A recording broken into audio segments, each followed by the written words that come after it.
amados de Dios y amados nuestros. Siempre es un gusto volver a conectarme contigo. Esta mañana espero que te encuentres bien, que estés listo para el mensaje de Dios el día de hoy. El mensaje de hoy lleva por título en cuanto lo hiciste a uno de estos, a mí lo hiciste.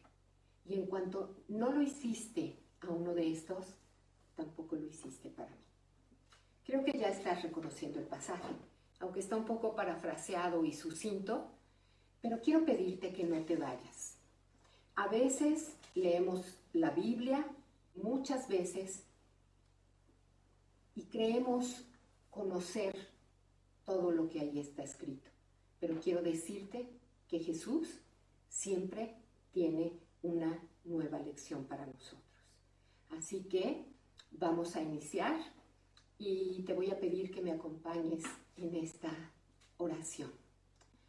Bendito Padre Celestial, Señor nuestro, en esta mañana venimos delante de tu presencia para pedirte, mi Señor, que seas tú hablándonos a través de esta palabra. Que tomes tú el control de todo lo que nos quieres decir y que aquietes mi mente y mi alma para que seas tú y solo tú, Señor.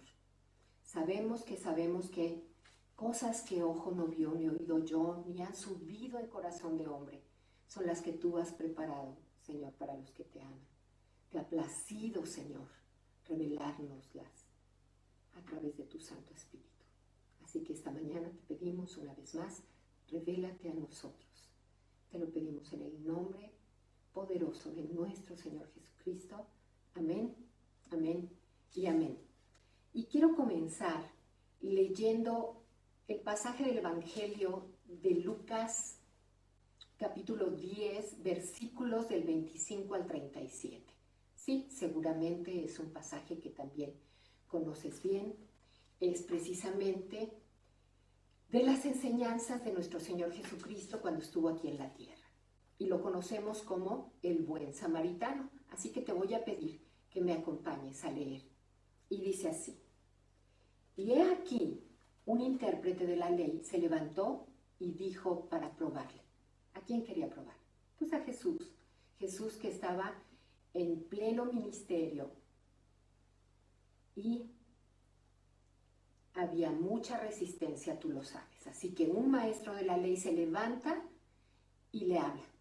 Y le quiere poner una piedra de tropiezo. Y le dice: maestro, ¿haciendo qué cosa heredaré la vida eterna? Jesús le dijo: ¿qué está escrito en la ley? ¿Cómo lees? Aquel respondiendo dijo: amarás al Señor tu Dios con todo tu corazón y con toda tu alma, y con todas tus fuerzas, y con toda tu mente, y a tu prójimo como a ti mismo. Y Jesús le dijo: bien has respondido, haz esto y vivirás. ¿Se acuerdan? ¿Se acuerdan que esa es una enseñanza? Dijo que ahí se resumía toda la ley y los profetas, en estos dos mandamientos. Amarás al Señor tu Dios por sobre todas las cosas y a tu prójimo como a ti mismo.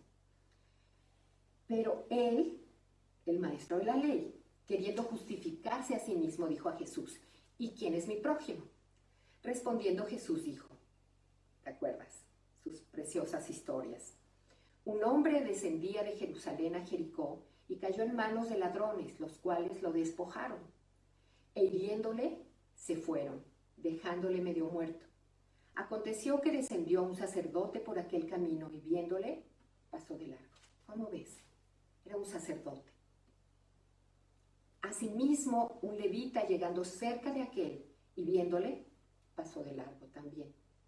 Pero un samaritano, ¿te acuerdas? Esos de los que no se esperaba nada porque eran enemigos. Pero un samaritano que iba de camino, vino cerca de él y viéndole, fue movido a misericordia. ¿Qué te parece? Fue movido a misericordia. Y acercándose, vendó sus heridas. y echándole aceite y vino. Yo me preguntaba, bueno, ¿para qué? Pues era como una especie de desinfección. Y poniéndole en su cabalgadura, lo llevó al mesón y cuidó de él. Otro día al partir, porque él iba de paso, pero al siguiente día él sacó 2 denarios y los dio al mesonero y le dijo, cuídamele, y todo lo que gastes de más, yo te lo pagaré cuando regrese. ¿Quién pues, le pregunta Jesús al maestro de la ley, quién pues de estos 3 te parece que fue el prójimo del que cayó en manos de los ladrones? Se esperaba que el prójimo hubiera sido el sacerdote o el levita, pero no, a ellos no les importó. Ellos siguieron de largo. Ellos no se dolieron con el herido. Entonces el maestro de la ley contestó, el que usó de misericordia con él, ese, ¿sí? El que usó de misericordia con él, ese realmente resultó ser el prójimo. Entonces Jesús le dijo, ve y haz tú lo mismo.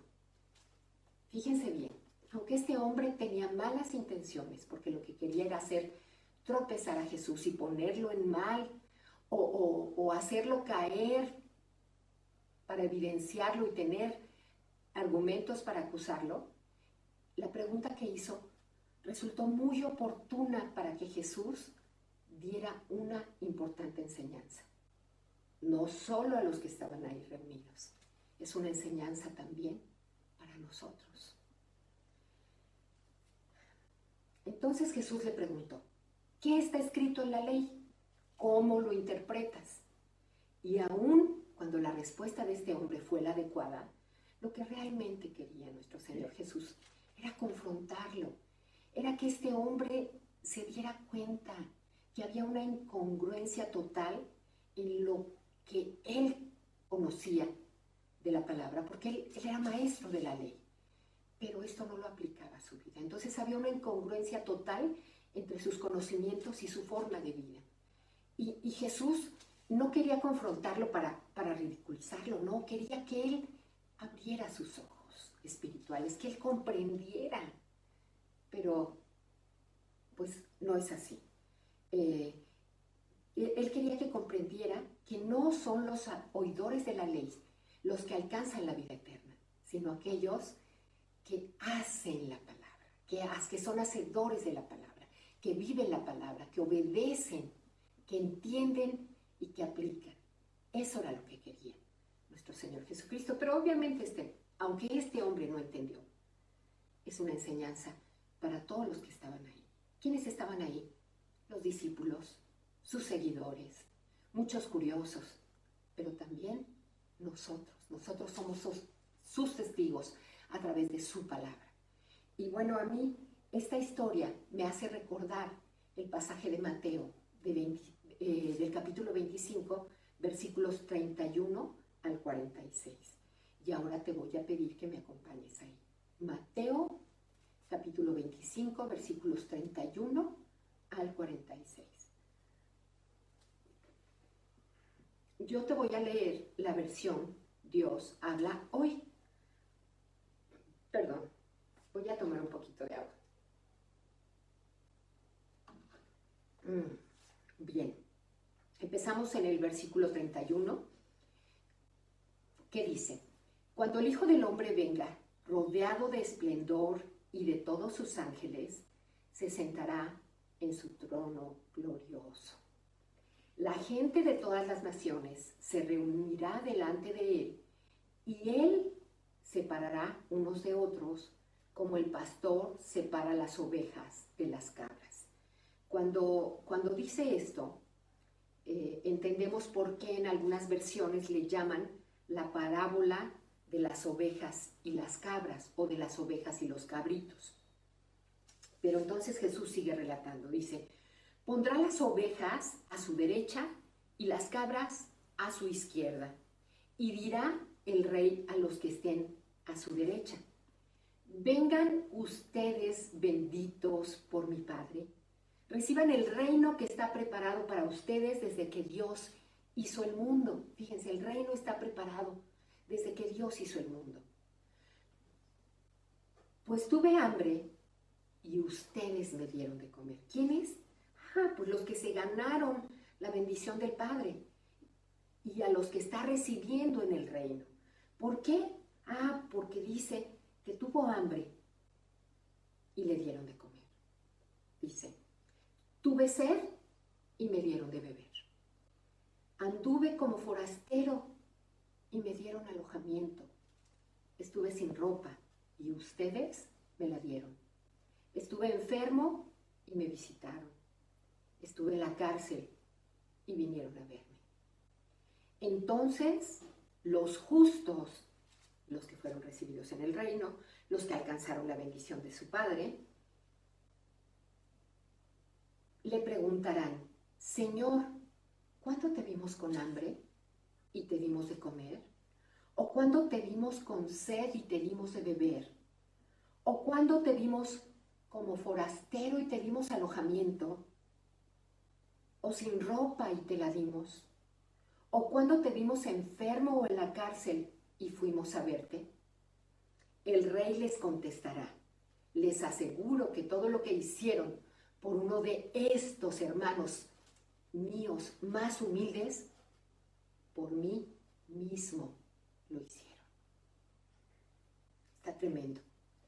Yo creo que esta parte del pasaje seguramente ha traído a veces alegría a tu corazón, satisfacción, porque has dado a veces al hermano humilde, porque a veces te has compadecido de su necesidad y has ido a resolverla, has ido a proveerle. Pero el pasaje no termina aquí. Y aunque a veces omitimos leer la segunda parte, hoy es muy importante que aprendamos de esta enseñanza. Y vamos al versículo 41 que dice, luego el rey dirá a los que estén a su izquierda, apártense de mí los que merecieron la condenación. Váyase al fuego eterno preparado para el diablo y sus ángeles. Fíjense, en el pasaje, lo que acabamos de leer, dice que los que alcanzaron la bendición del Padre van al reino que Dios preparó para ellos desde que hizo el mundo, desde que creó el mundo. Desde ahí Él preparó el reino. Pero aquí, cuando les dice a los de la izquierda, apártense de mí los que merecieron la condenación, dice, váyanse al fuego eterno preparado para el diablo y sus ángeles. Nunca dice que el fuego eterno fue preparado para los hombres. Dice que fue preparado para el diablo y para sus ángeles. No así el reino que fue preparado para los hijos, ¿verdad? Esto es muy importante. Y luego explica por qué. Dice, pues tuve hambre y ustedes no me dieron de comer. Tuve sed y no me dieron de beber. Anduve como forastero y no me dieron alojamiento. Sin ropa y no me la dieron. Estuve enfermo y en la cárcel y no vinieron a visitarme. Entonces ellos le preguntarán, Señor, ¿cuándo te vimos con hambre o con sed? ¿O como forastero? ¿O falto de ropa? ¿O enfermo? ¿O en la cárcel? ¿Y no te ayudamos? El rey les contestará, les aseguro que todo lo que no hicieron por una de estas personas más humildes, tampoco por mí lo hicieron. Si el Espíritu Santo te está tocando ahora, tú estás sintiendo un profundo pesar. Yo lo estoy viviendo. Dice, esos irán al castigo eterno y los justos a la vida eterna. Es un pasaje muy fuerte. La sentencia que da al final es una sentencia tremenda. ¿No es así? Dice, esos irán al castigo eterno y los justos a la vida eterna. Es una tremenda sentencia. Pero aunque suene fuerte, este es el mensaje completo. Porque generalmente solo nos abocamos a compartir la parte bonita, la parte de las bendiciones, y de esta manera no damos la enseñanza entera. Nos robamos la bendición. Y sí, no damos la enseñanza entera, pero tampoco damos la enseñanza eterna. Y de eso se trata. Fíjense, hacemos lo mismo en Deuteronomio. Tú recordarás en Deuteronomio 28 que dice, ahora pongo delante de ti la bendición y la maldición. Y yo te aconsejo que elijas la bendición.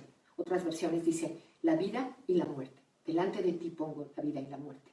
Y fíjense, en ese capítulo de Deuteronomio 28, en los versículos del 1 al 14, lo que describe son las bendiciones por la obediencia a Dios. Y a partir del 15 y hasta el 68, habla de las consecuencias de la desobediencia, que son maldiciones, como lo que acabamos de leer. Pero nosotros generalmente no tocamos eso, nos gusta tocar lo bonito. Y en general, no hablo de mí, no hablo de nuestra congregación, no hablo de nuestro ministerio, hablo en general. Estamos acostumbrados a pintarles el mejor cuadro, pero cuando no les decimos la otra parte, nos estamos robando la oportunidad de que los que no saben aprendan y corrijan, aprendan y se arrepientan, aprendan y sientan este pesar y ese dolor que tú sentiste cuando acabamos de leer el pasaje. Y así es, solo entregamos la parte de las bendiciones, pero decía, es necesario compartir el mensaje completo. Ahora, es cierto que da miedo hablar de las maldiciones, pero ¿qué crees? ¿Por qué? Porque pensamos que estamos dando un mensaje de condenación. Y el mensaje que estamos llamados a dar es un mensaje de vida y no de muerte. Pero lo importante aquí es que en realidad no son maldiciones consumadas, sino advertencias dichas a tiempo para que tú y yo aprendamos. Son advertencias.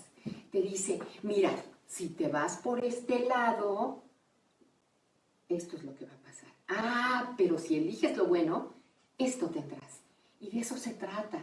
Él mostraba una historia, él hacía una analogía, él presentaba una parábola para que todos entendieran lo que era lo agradable a Dios y lo que no era. De eso se trata. Se trata de que hoy tú y yo recibamos esta preciosa lección. Fíjate, Jesús inicia este pasaje con una descripción de su segunda venida en gloria. Pon mucha atención, faltaban 3 días para su muerte en la cruz, pero él estaba transportando los ojos de sus discípulos al cuadro de su regreso glorioso. Entonces era un mensaje de esperanza. Se acercaba la hora en que iban a juzgarle y a condenarle a muerte. Y sin embargo, él un día vendría en gloria. Vendría el día cuando él mismo se sentaría sobre su trono para juzgar a las naciones.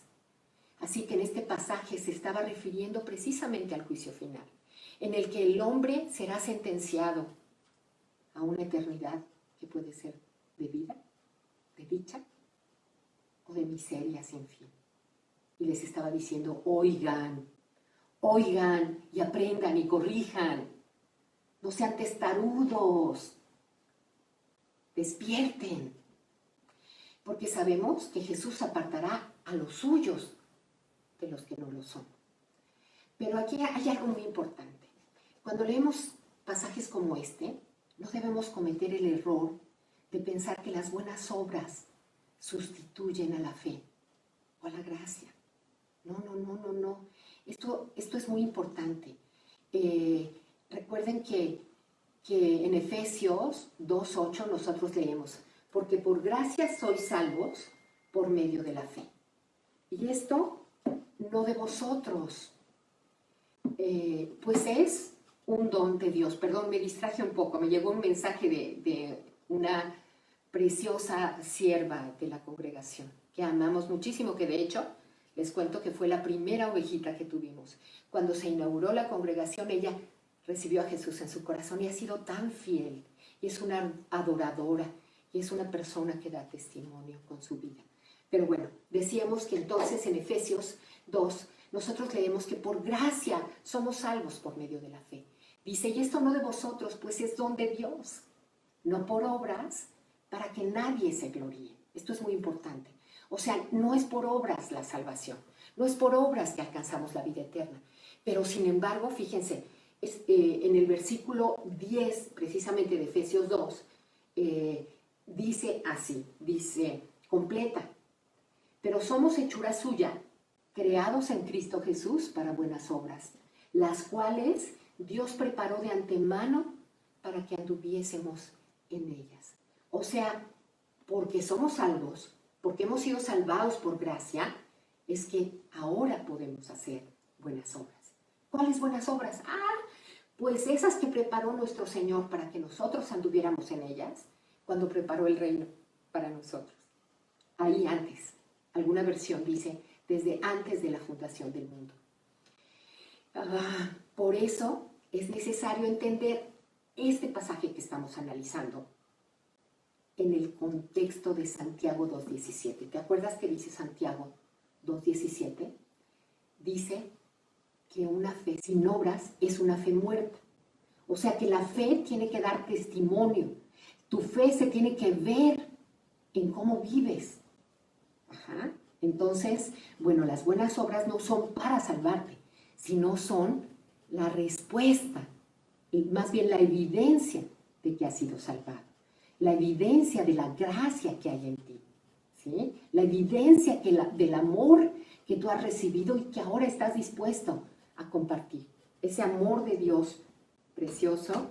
Y también esto lo podemos analizar en Santiago 4.17, o sea, en el mismo libro, pero en el capítulo 4, versículo 17, que dice que el que sabe hacer el bien y no lo hace, comete pecado.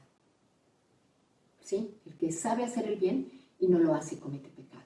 O sea que estas personas que no le dieron de comer al necesitado, que no le dieron de beber, que no le dieron ropa, que no lo recibieron y que no lo cuidaron o que no visitaron al enfermo ni al preso, están cometiendo un pecado.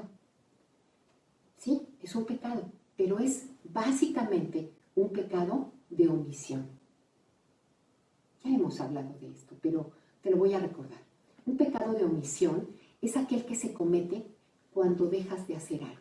Cuando sabes que debes hacer algo y no lo haces. Sí, o sea, conoces la palabra, pero no lo haces. ¿Te acuerdas? Decíamos que Jesús quería confrontar al maestro de la ley. Le estaba diciendo, conoces la palabra. Y entonces, ¿por qué no lo haces? Si conoces la palabra, entonces ve y haz tú lo mismo, le dice. Entonces decíamos que el pecado de omisión es cuando tienes la capacidad de hacer algo y no lo haces. Cuando puedes ayudar y no ayudas. Cuando puedes dar y no das. Cuando puedes amar y no amas. Cuando sabes que debes hacer algo, cuando sabes además que puedes hacerlo, pero de todas maneras no lo haces. ¿Y sabes cómo se llama eso?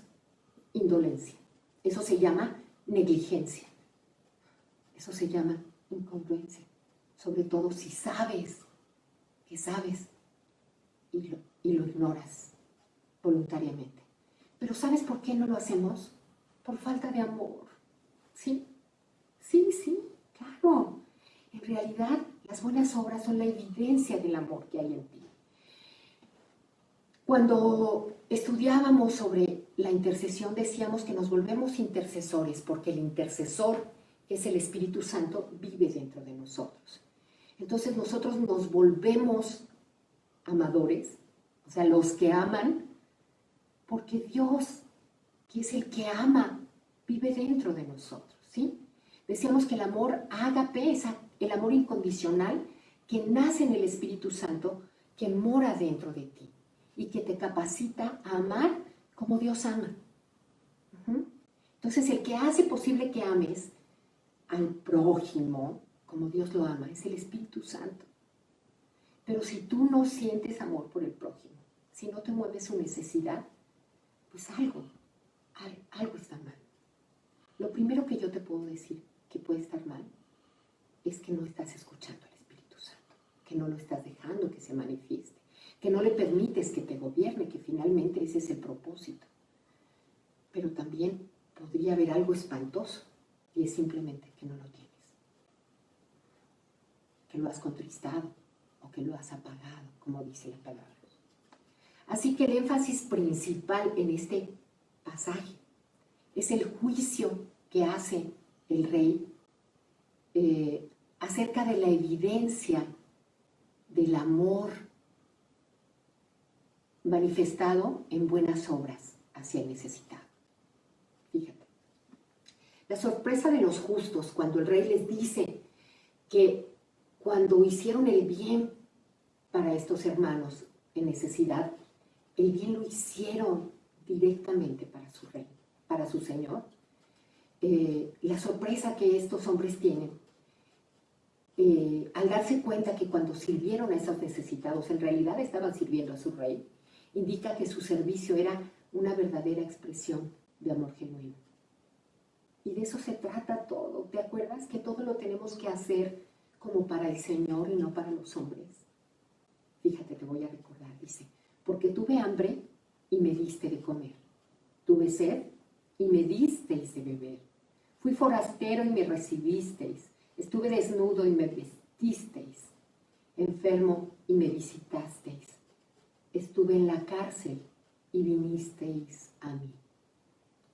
Si tú te fijas, si observas, si analizas, si profundizas cada uno de estos 6 actos de misericordia, sirven o dan respuesta a una necesidad especial.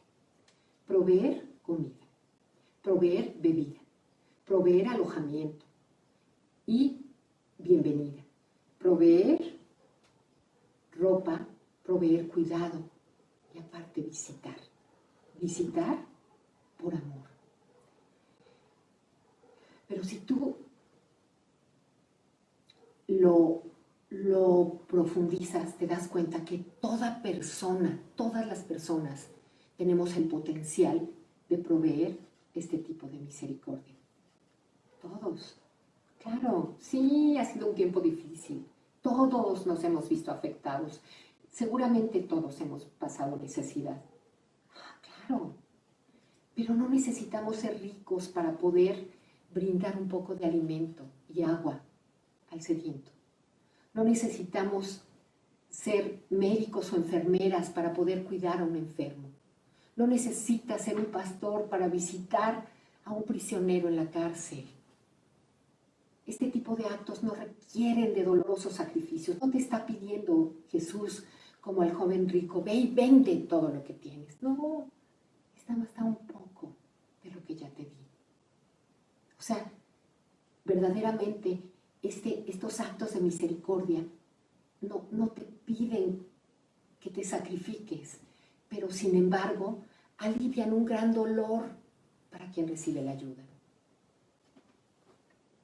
Es un servicio tan valioso que el rey les dice, les aseguro que todo lo que hicieron por uno de estos hermanos míos más humildes, por mí lo hicieron. Y todo lo que no hicieron por ellos, tampoco lo hicieron por mí. Eso es lo fuerte. O sea, porque todo lo que hemos dado, lo dimos a Él. Pero aquella vez que nos dolió la mano para dar, aquella vez que pensamos que era demasiado para compartirlo, aquella vez que dijimos, ay no, a mí me hace falta, entonces a Él, a nuestro Señor, fue a quien le negamos la ayuda. Tú sabes que la identificación de Jesús con su pueblo es una de las grandes enseñanzas del Nuevo Testamento. Jesús dejó su trono en gloria y vino a vivir entre los hombres.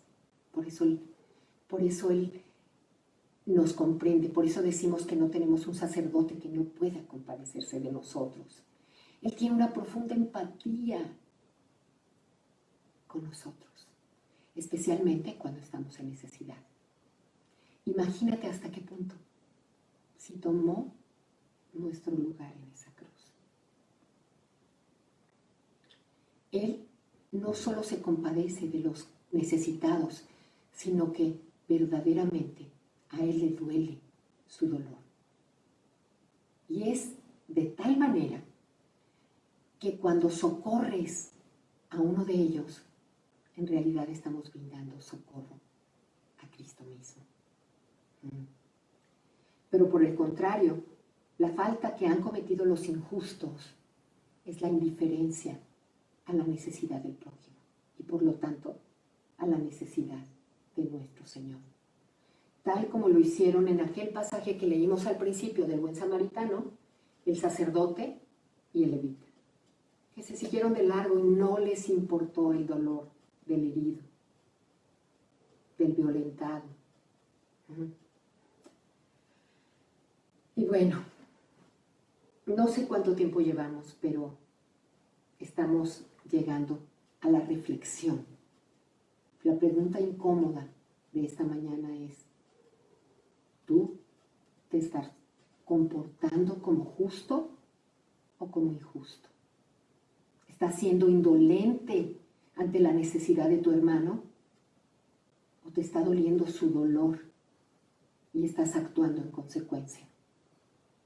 ¿Estás siendo congruente entre lo que conoces de la palabra y lo que vives de la palabra? ¿O eres incongruente como aquel maestro de la ley que leíamos? Fíjate, es como si hubiera una pregunta en el examen final. Muchos de los que me están viendo todavía están estudiando, pero muchos otros dejamos la etapa estudiantil hace muchos años, tal vez décadas. Pero recuerdas, seguro que recuerdas la época de exámenes, cómo sufríamos. Bueno, pues es como si hubiera una pregunta en el examen final que dice, ¿obedeciste al gran mandamiento? ¿Amaste a Dios y a tu prójimo? ¿Y sabes qué? Lo fuerte es que resulta que toda la eternidad depende de tu respuesta. Toda la eternidad. Ellos, unos, por haber amado a su prójimo, por haber amado a Dios por sobre todas las cosas y a su prójimo como ellos mismos, iban a pasar la eternidad en el reino. Pero los que fueron indolentes iban a pasar la eternidad en el fuego eterno. Qué tremendo.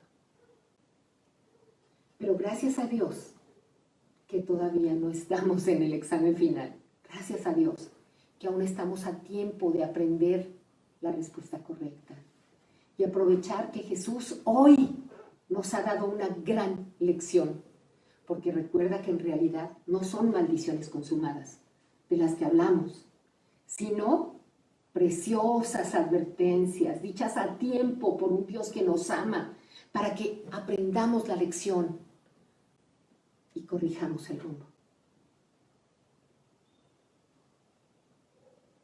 Mis amados, hoy los necesitados están más necesitados que nunca. Y otra vez te digo, cierto que también nosotros hemos pasado por necesidad, pero tú mejor que nadie sabes que aún en tiempos difíciles puedes compartir un trozo de pan con el hambriento, o una bolsa de lentejas, o un kilo de arroz.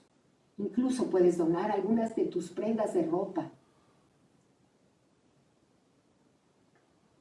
Así que hoy te pregunto, ¿cómo vas a responder al angustioso clamor del necesitado? ¿Cómo vas a responder a la preciosa y poderosa enseñanza que nos ha dado nuestro Señor? ¿Qué vas a hacer ante la clara advertencia de tu Señor que te dice, en cuanto no lo hiciste a uno de estos, tampoco lo hiciste para mí? Hoy, mi amado, mi amada, yo te invito a que te dejes guiar por el Espíritu Santo, a que honres a tu Señor, a que ames como Dios ama, a que des como Dios da, pero sobre todo, a que cambies la maldición en bendición. Le doy gracias a mi Señor por esta importante lección La pandemia no ha terminado. Decíamos que todos tenemos necesidades, pero siempre podemos compartir. Siempre podemos ocuparnos de las necesidades de nuestros hermanos. Hoy Jesús nos ha dado una enseñanza poderosa, que espero que te la lleves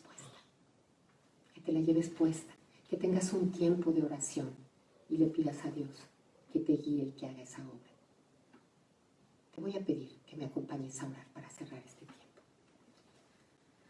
Papito lindo, te damos gracias porque nos has amado, porque no solamente has preparado un reino para nosotros, precioso, sino que una y otra vez nos muestras un plan. Fallamos en el plan A y nos muestras un plan B y luego uno C, y siempre tienes nuevas misericordias cada mañana para guiarnos al camino correcto. Gracias por tu Santo Espíritu, Señor, que nos sigue animando cada día y que la buena obra que ha comenzado en nosotros no la va a abandonar hasta que no la vea perfeccionada, para que nuestro Señor Jesús nos encuentre irreprensibles y sin mancha, Señor, cuando Él vuelva. Porque tú y yo sabemos que Él volverá. Así que preparémonos en amor para su regreso. Mi amado, mi amada, que Dios te bendiga. Recibe un saludo de mi esposo, el pastor Rubén, que pronto estará de regreso. Él sigue cuidando su voz, porque cada día su esperanza es volver a pararse aquí y a pararse delante de ti para compartirte el precioso mensaje de la palabra de Dios. Recuerda que les amamos entrañablemente, pero que Dios siempre les amará más. Que Dios haga resplandecer su rostro sobre cada uno de ustedes y les guíe por sendas de paz y de justicia. Hasta la próxima.